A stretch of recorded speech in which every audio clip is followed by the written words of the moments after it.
São 7h33. Você que está ligado na Folha FM, muito bom dia.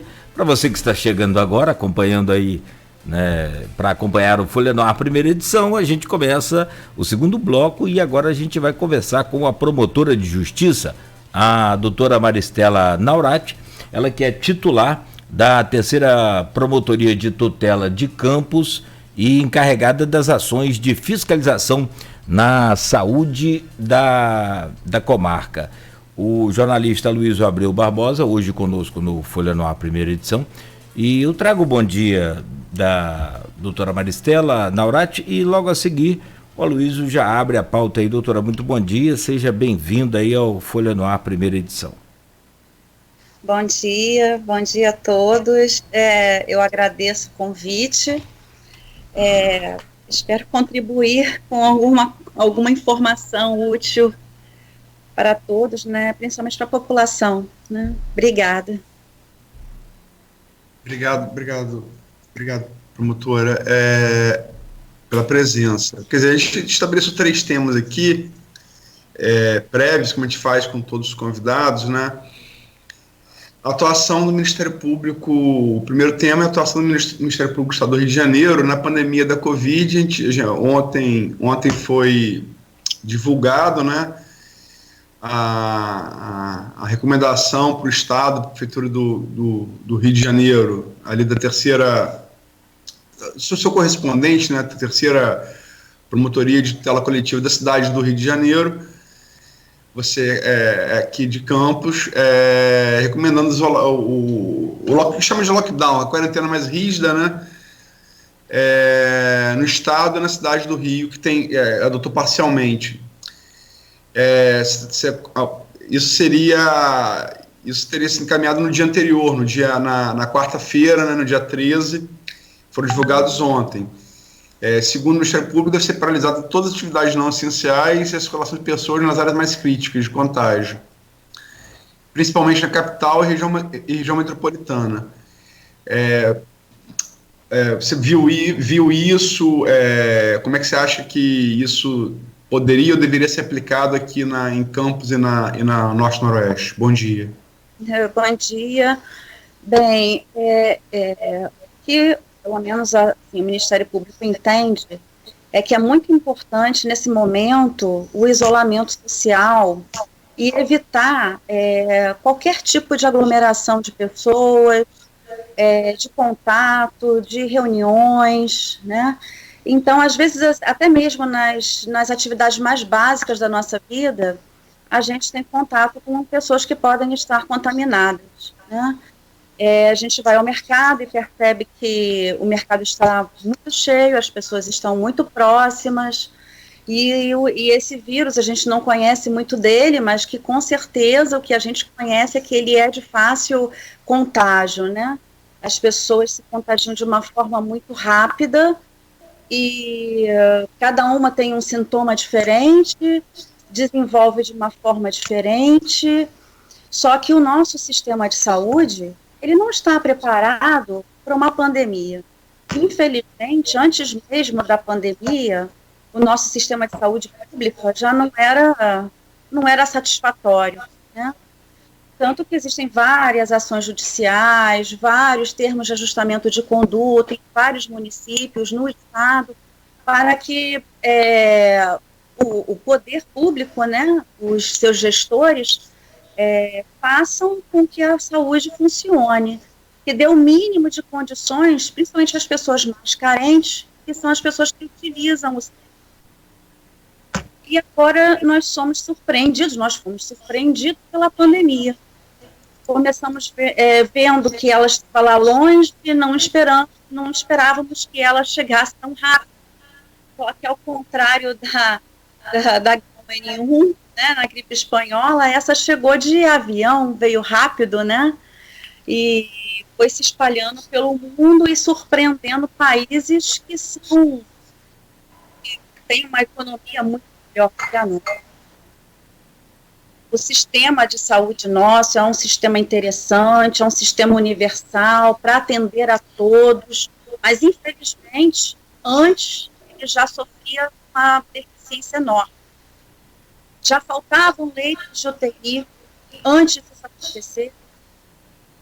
E hoje nós temos aqueles problemas que já existiam, né, a falta de leito de UTI, a falta de insumo, a falta de medicamentos, a falta de pessoal, né, de técnicos de enfermagem, de enfermeiros, de médicos, de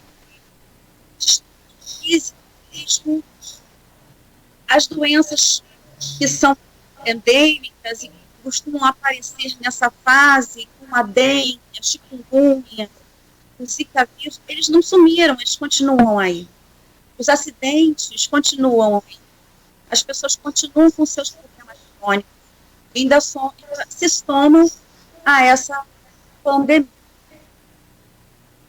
E o lockdown, né, que foi recomendado pelo Ministério Público, ele também foi uma solicitação nossa, foi uma recomendação da terceira promotoria, que os municípios realizassem estudos, né, para que eles pudessem se adaptar, talvez, ao lockdown. E isso vai depender do quê? Vai depender de como está evoluindo esse contágio, a letalidade, ou seja, pessoas podem não sentir nada, podem ter sintomas leves, mas se a letalidade está aumentando, há uma necessidade de um isolamento social, há uma necessidade de medidas mais restritivas, né? E como você bem falou, a notificação é uma verdade hoje, né? Infelizmente, por vários fatores. Falta de testes, porque as pessoas têm problemas, têm sintomas leves e não procuram atendimento médico, porque às vezes fazem um teste, dão um falso negativo, por vários motivos, né? Econômicos e da própria saúde da pessoa. E se vê né, às vezes a gente tem uma impressão de que não são tantos casos, mas como os senhores fizeram a conta no bloco anterior, se vê realmente que existe um número muito maior do que é noticiado, porque os gestores noticiarão o que eles comprovaram, né? Os testes positivos, as suspeitas, as pessoas que procuraram os hospitais e colocarão lá no seu portal da transparência, nos seus meios de divulgação. Mas o número de pessoas que estão contaminadas e que estão contaminando outras pessoas é muito maior, né? E o que pode acontecer? Pessoas com sintomas muito, muito graves procurarem atendimento médico e não conseguirem.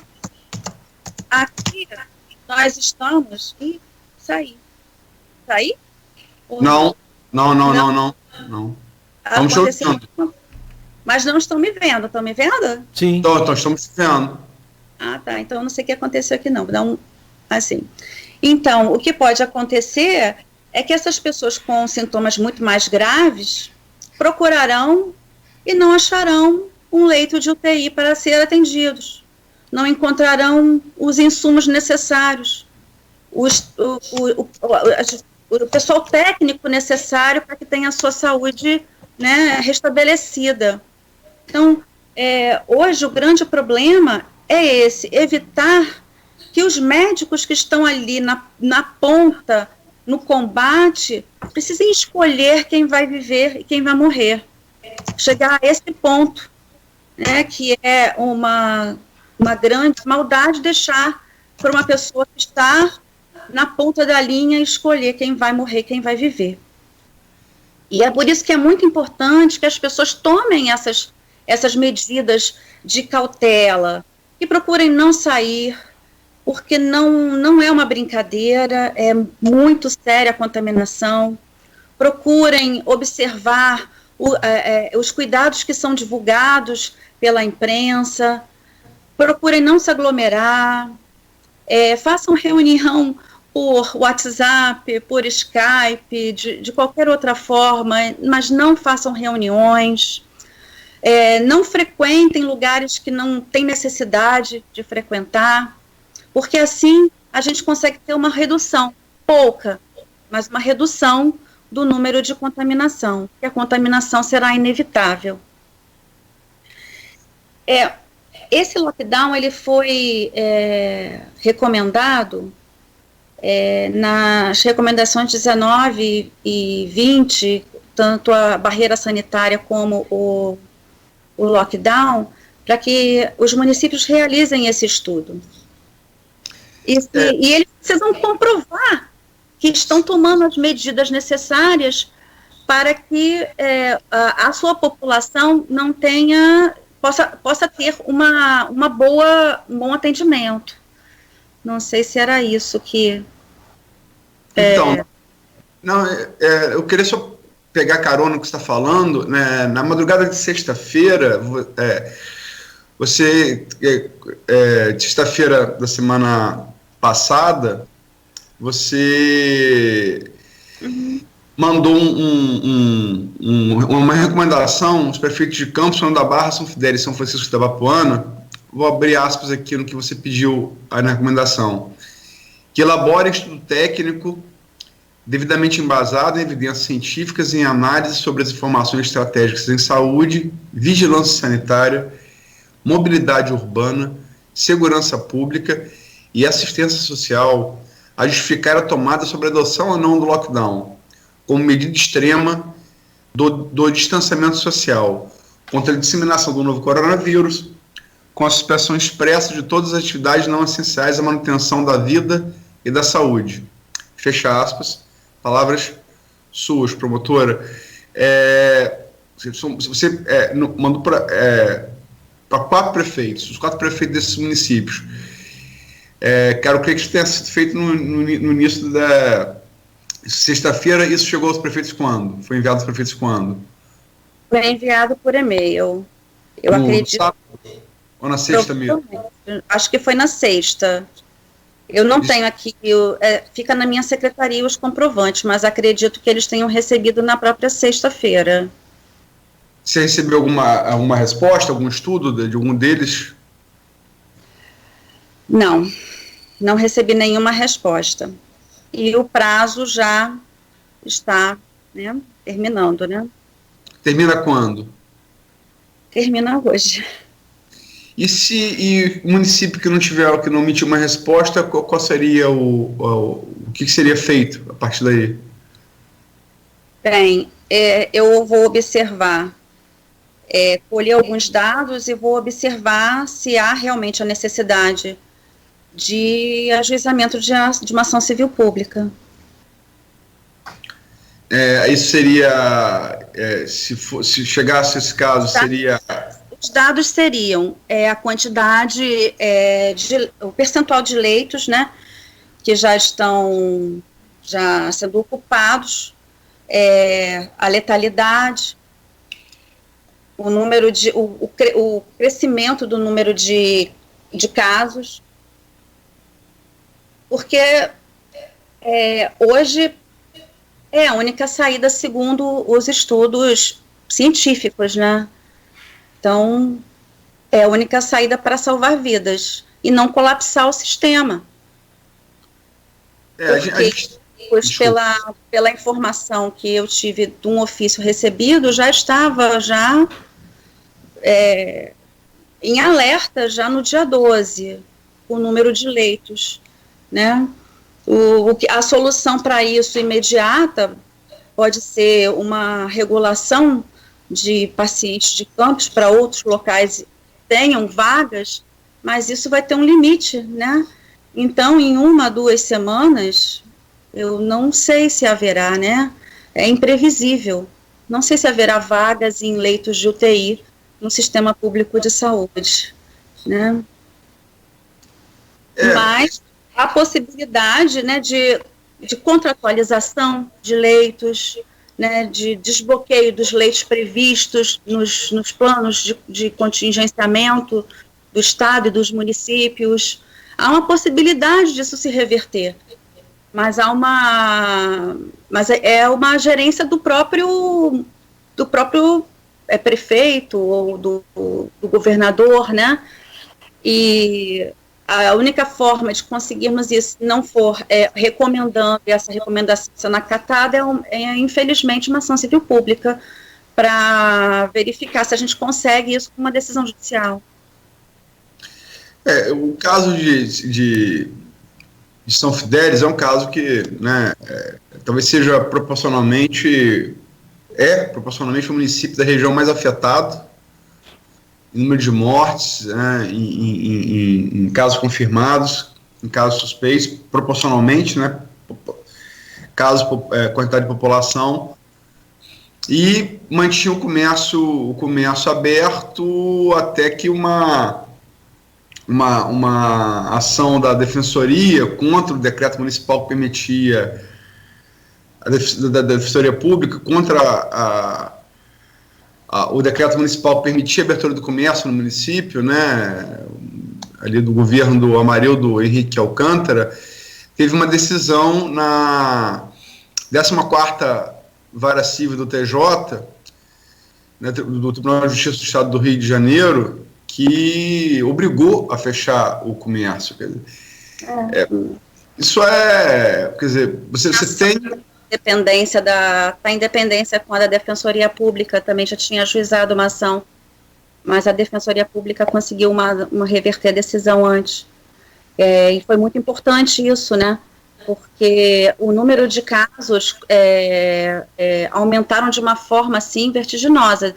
Do momento em que eles resolveram abrir o comércio todo, o número de casos aumentou de uma forma estratosférica, né? Me parece que os municípios aqui, a Defensoria entrou em vários municípios, recorreu contra vários municípios. Sim, eles têm uma área de atuação, o núcleo da Defensoria tem uma área de atuação maior, acho que, salvo engano, né, eu posso falar, não sei, acho que 19 municípios, se eu não me engano. Mas aí a Defensoria Pública pode explicar de uma forma melhor, né, ele tem uma amplitude grande aqui no interior. E a promotoria, a sua promotoria, são quantos municípios?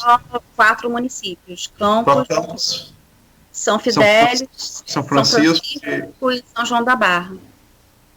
E, quer dizer, nesses 4 municípios, quer dizer, agora o São Fidélis teve que adotar, Campos e São João da Barra, né, os prefeitos, Carla Machado de São João da Barra e Rafael Diniz de Campos, eles adotaram um fechamento, não lockdown, mas o fechamento do comércio. E São Francisco? São Francisco, eu não tenho uma resposta ainda, mas eu espero que o comércio se mantenha fechado, senão seremos obrigados a agir, né? Mas o comércio hoje está fechado em São Francisco? Não, né? Eu acredito que não. Alguns comércios de aglomeração estão fechados, outros não, estão abertos. E é um município de difícil fiscalização, porque ele não tem um centro só, né? Ele tem alguns centros, e as distâncias são grandes, né? E isso dificulta também, até para o próprio gestor, a fiscalização. Precisa contar com a população, né? E com os empresários da localidade, né? Até mesmo para que eles tomem os cuidados necessários, né? Já que resolvem por conta própria abrirem um comércio, que eles tomem pelo menos as medidas para prevenção, né? Evitar aglomeração, álcool em gel, entre outros. Quer dizer, hoje seria entrega esse relatório que a gente falou aqui para esses quatro municípios, e eles não, até o presente momento, não sei disso, se eles não mandaram estudo. Ação civil pública, e aí, quer dizer, qual a perspectiva de que isso de que isso gere, por exemplo, como foi em São Fidélis, um fechamento por ordem judicial? Sim, é isso. Qual é a perspectiva de tempo disso? Eu não tenho como estimar, né? Mas em razão dessa pandemia, as decisões têm saído de forma rápida. Né?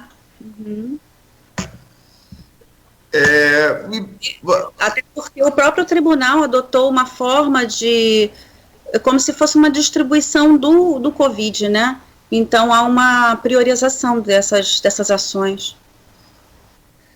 Agora, a gente está falando aqui em ação civil pública. Quer dizer, em que medida o MP consegue medidas eficazes, extrajudiciais, sem ter que recorrer ao judiciário para tratar diretamente com o executivo?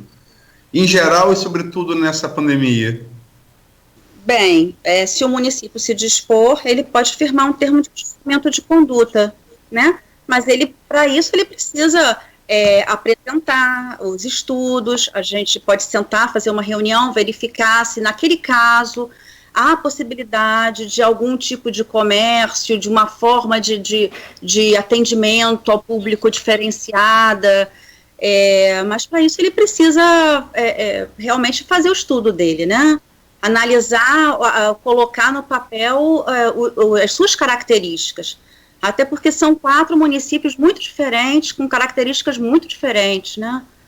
Então ele precisa apresentar isso e expor quais são os seus problemas, qual a sua dificuldade, para que a gente possa firmar um termo de ajustamento de conduta e seguir numa linha de até mesmo auxiliar de alguma forma a fiscalização, orientando com recomendações, né?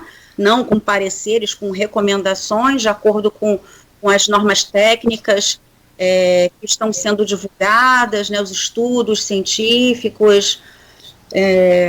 Mas, se ele não apresenta e fica inerte, fica difícil de chegar a um acordo, né? Cláudio, você quer colocar alguma coisa? Eu mandei para vocês uma nota que eu recebi da assessoria de comunicação aqui da Prefeitura de São Francisco. Pedi até agora, ele mandou, né, imediatamente. E o comércio de São Francisco funciona sob restrições, mas funciona normalmente, conforme diz a nota aqui, só o começo, rapidamente. Prefeitura prorroga por mais 7 dias decreto que autoriza a reabertura do comércio com restrições. A abertura do comércio com restrições foi prorrogada por mais 7 dias, a medida que prevê uma série de determinações visando o combate à propagação da Covid, e exige aqui que o estabelecimento tem que garantir a não aglomeração, manter máscaras, disponibilizando também no local visível álcool em gel ou sabão para higienização. E São Francisco tem